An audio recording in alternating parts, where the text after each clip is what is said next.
Hey, welcome back to Hillbilly Adventures. This is the Scx10 update, and I made some changes. Yeah, I wasn't satisfied with that orange body on there, and some things got moved around, and yeah, we're rebuilding it again. I'm down to the line. I got another week of work, and then after that, we're packing up and we're going to Axialfest.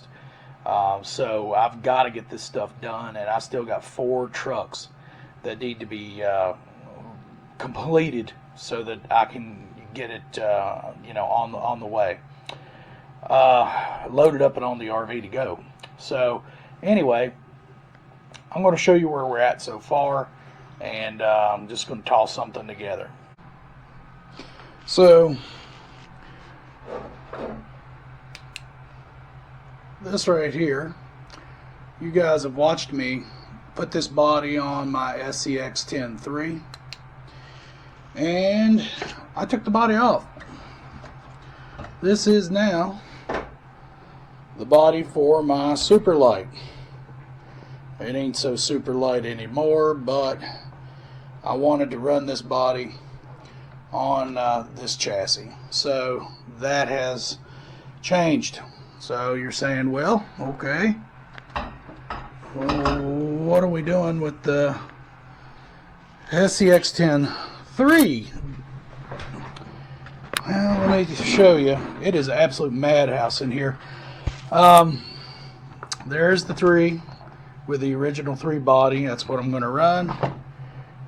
Here's all the mods that we've done to it so far.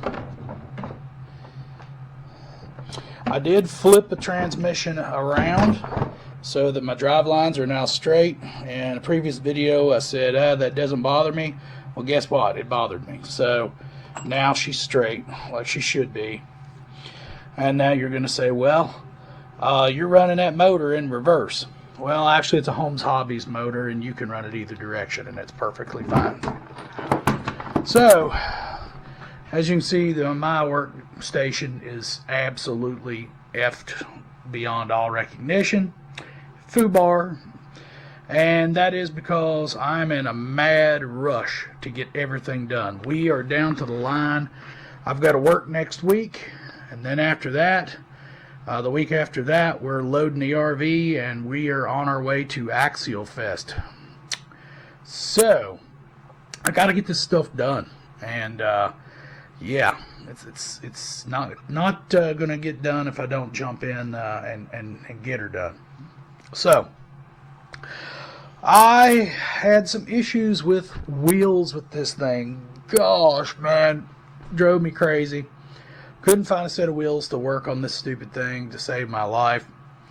After putting these spacers and everything else on it, you could put different wheels on it, but then the issue I ran into there was when you screwed your nut in, it didn't go in deep enough to actually, get onto the Teflon and hold good. So I'm afraid, my wheel nut's going to roll off, and then I'm really going to be up the creek without a paddle.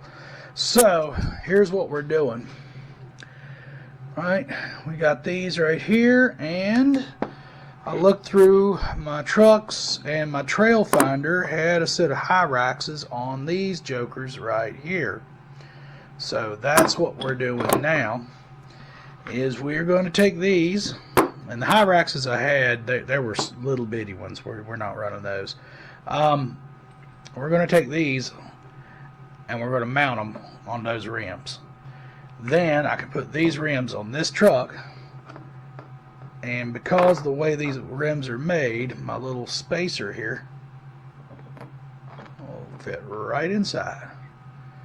Problem solved. Already tested it, it works. So there's where we're at right now with the Scx10 build. Light kit in this thing works. I went ahead and I put a light switch in it today.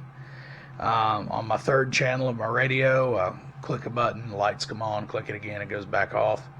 Other than that, it's exactly the same truck you guys saw running in the rain over the rocks.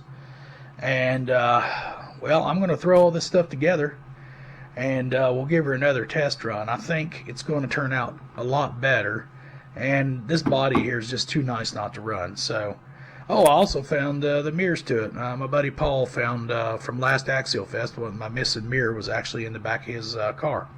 So now all the mirrors are on, everything. I'm not putting the interior in just for weight savings, and we're going to see what it does after I throw these tires and rims on there, and hopefully finally we can get this thing sewed up and I'll be satisfied with it. Alright, I'm going to get at it.